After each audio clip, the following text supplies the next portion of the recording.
So after the primary survey is completed, the patient should be in a stable condition. Their essential life signs should be stable. So their blood pressure should be stable. Their heart rate should be stable. Their blood oxygenation should be stable. And at that stage, we can go on to the secondary survey. So the secondary survey only takes place once vital functions are present and stable. And the secondary survey is very important because injuries can be missed. Make no mistake about it, injuries can be missed. I'm sure quite a few of us have gone onto the ward the morning after an injury or a trauma and actually found out that there was injuries that had been missed. So things can be missed, we need to make sure they're not. But it's actually quite difficult because after trauma there might be reduced levels of consciousness. So the patient can't report where the pain is. Or sometimes there might be an injury that's not associated with significant amounts of pain. That can be the case as well. But other times the converse is true. After trauma, everything can hurt. So maybe like me, you've been knocked off your bike or traumatised in some way, and absolutely every part of you seems to hurt. So an injury could be missed because all the parts of the body are in pain. And the part of the body which is badly injured will be in pain as well, but everything else hurts, so you don't localise and identify that particular part of the body. Again, meaning an injury can be missed. And also in the secondary survey, we want an accurate Glasgow Coma scale if one hasn't been done before. So the secondary survey, it's a thorough examination and it's also a thorough history taking. Very often we can get more information from assessing the patient by taking a history than we can get from the actual physical examination. So let's think about taking history now. Now, a lot of people talk about an ample assessment, A-M-P-L-E. I've changed that slightly. I'm going to call it a sample assessment, S-A-M-P-L-E. So first of all, where does the information come from? Well, we're going to get information from the patient themselves if they're conscious and able to talk to us. But information can also come from family members, friends and relatives. If they come in with the patient, grab them, keep them somewhere safe because we might need to get information from them about the particular patient. And also pre-hospital staff can be very important in giving us information. Paramedics, for example, can give us very useful information about the type of accident, the situation of the accident, and other things that can help us to make a thorough assessment of our patient. So let's think about sample.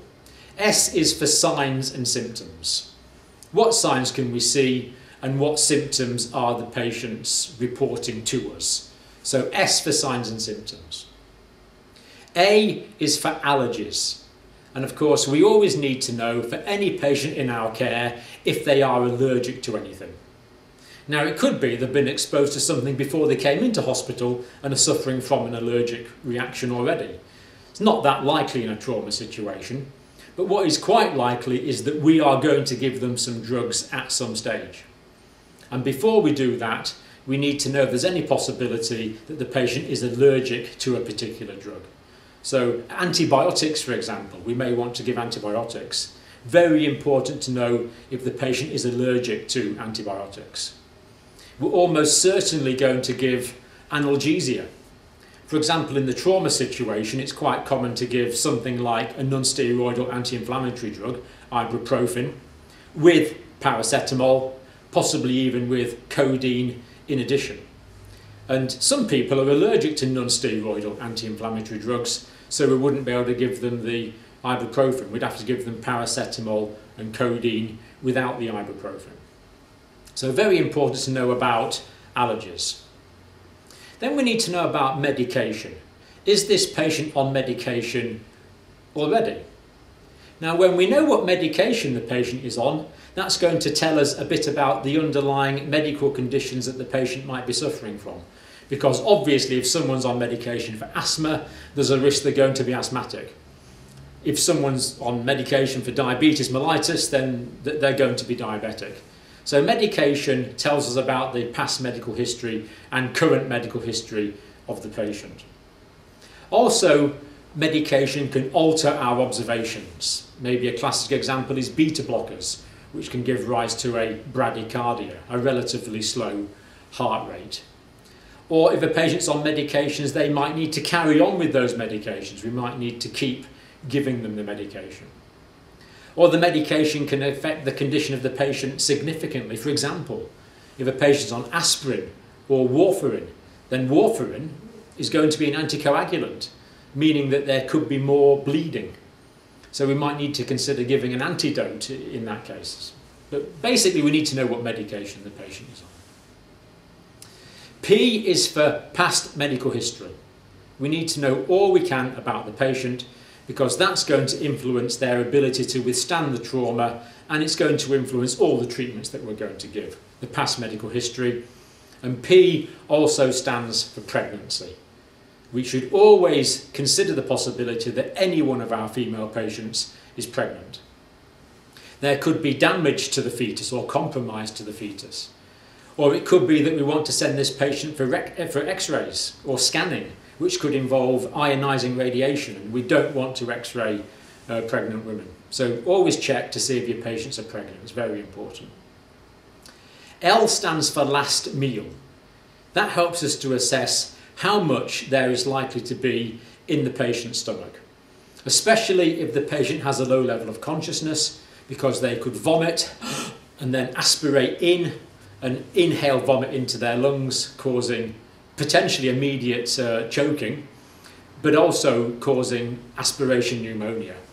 So if we know what's in the patient's stomach, we can hopefully take protective measures to protect the upper airway.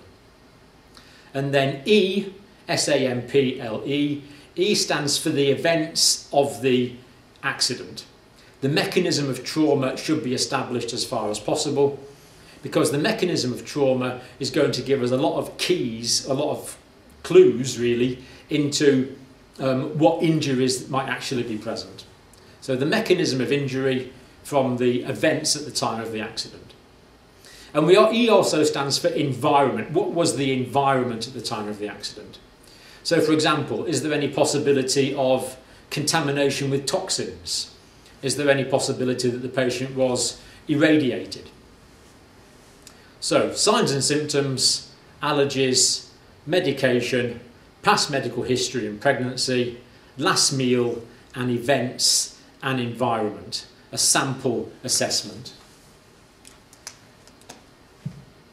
S-A-M-P-L-E.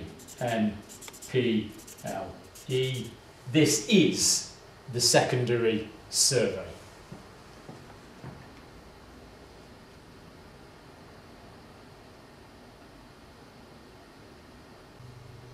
So sample is the history-taking part of the secondary survey. The next part is the physical examination.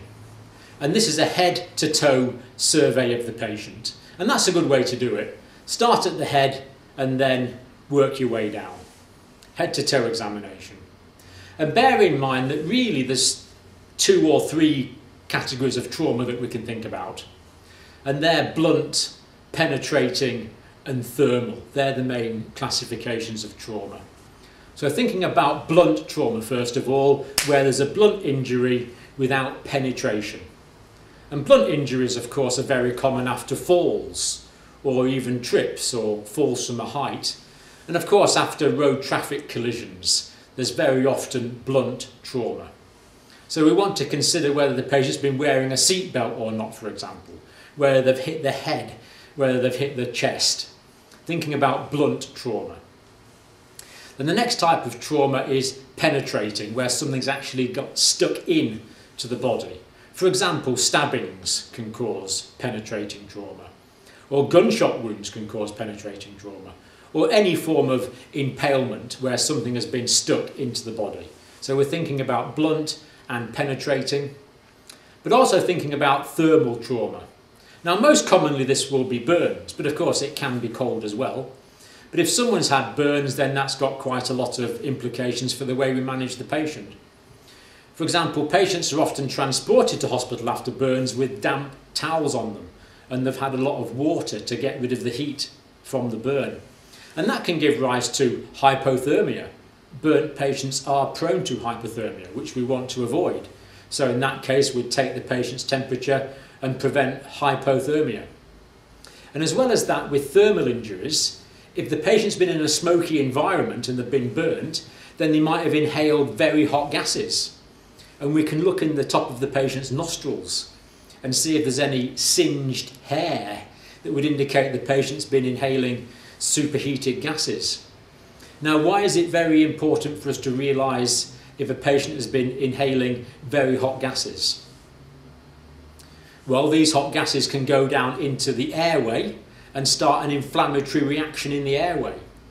And when the patient's first admitted, they might be breathing normally, but then as the thermal injury causes an inflammatory reaction in the airways can start to swell and block off, and these patients can asphyxiate. So we need to monitor them very carefully and have a high index of suspicion for swelling of the airways as a result of the thermal injuries. Or if someone's been in a smoky environment, they might have inhaled a lot of carbon monoxide. The skin can become pinkish, the lips can classically become a cherry red colour. And when we put an oxygen saturation probe on the patient, that does not tell us whether the patient has a lot of carboxyhemoglobin in their blood or not. Because oxyhemoglobin and carboxyhemoglobin both register the same on oxygen saturation probes. So we need to think, has this patient been exposed to carbon monoxide, and what implications again has that got for our care? And we want to look at the level of consciousness that the patient has. What is the history? So for example, some patients might be knocked out at the time of the injury, but then come round by the time they get into our care. That's quite important to know about, because if a patient was knocked out, that means they've had probably quite a lot of trauma to their head, but then they could wake up as the immediate concussion wears off, but then they're prone to developing secondary brain injury, for example, an extradural hematoma. So always be aware that patients could be coming in, talking to us, and yet their level of consciousness could deteriorate significantly after that. Some patients can talk and die. So these patients need monitored. So is there a history of unconsciousness? Was this patient knocked out at the time of the trauma? Very important to try and work that out. And then we can do a head-to-toe survey. Now, I'm not going to tell you how to do this. This depends on your clinical skills. But let's think about heads, for example. So is there any internal head injury? Is the GCS reducing? Is there any altered reflexes in the pupils? Are the pupils becoming dilated? Are there any lateralizing signs that might indicate head injury? And of course, remember, features of head injury are going to be exacerbated by hypoperfusion as a result of hypotension, and also as a result of hypoxia. So thinking about the head, and then that's more intracranial head things really. But then scalp injuries, we need to thoroughly examine the scalp. Eye injuries, all these things are possible. We need to examine the eyes to try and exclude the possibility of eye trauma. And of course, if eye trauma was detected, we could then get the correct consultant in to try and evaluate that further and give the necessary treatment. Thinking about the face, the C-spine, the neck, the front of the neck as well as the C-spine. And then we need to look at the chest. Is there any signs of chest injury? Is there any pain on palpation? Does anything feel wrong? Is there good air entry? Is there normal percussion sounds? We need to examine the chest, looking for anything that might indicate chest injury. And then the abdomen. There's so many things can go wrong in the abdomen. There could be injury to the liver, injury to the spleen, injury to the kidneys, possibly giving rise to hemorrhage into the abdomen, giving rise to a low blood pressure. So a high index of suspicion for abdominal injury and abdominal examination is very important.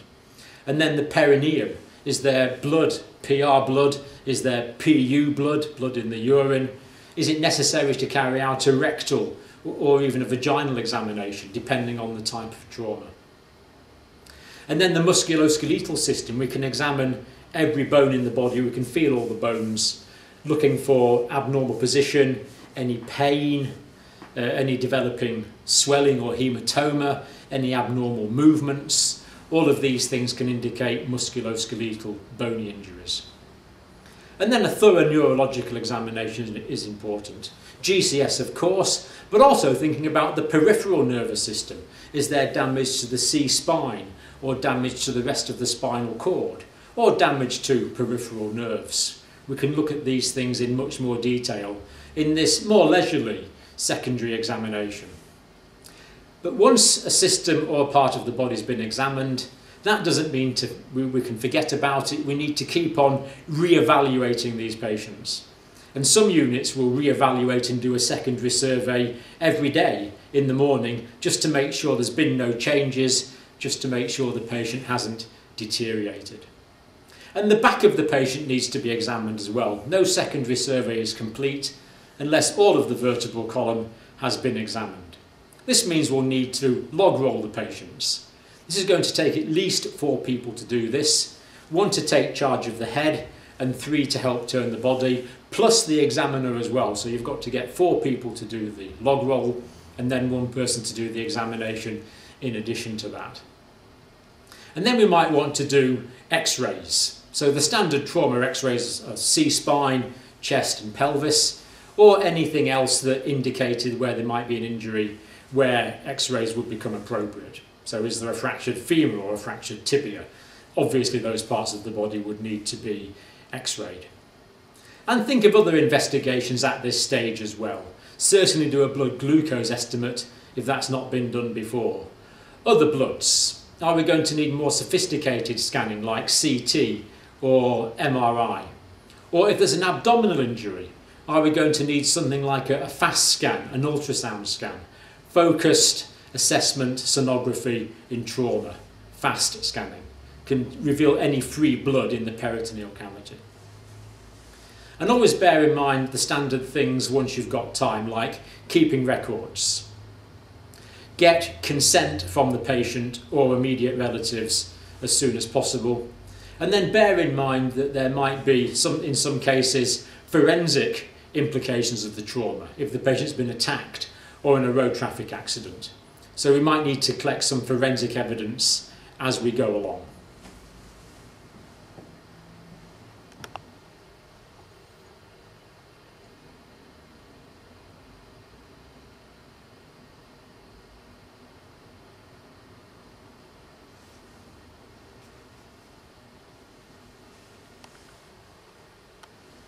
And having said all that, don't forget, always re-evaluate your patient. This is not a one-off event, it's an ongoing assessment. The patient's condition can change, so keep re-evaluating them.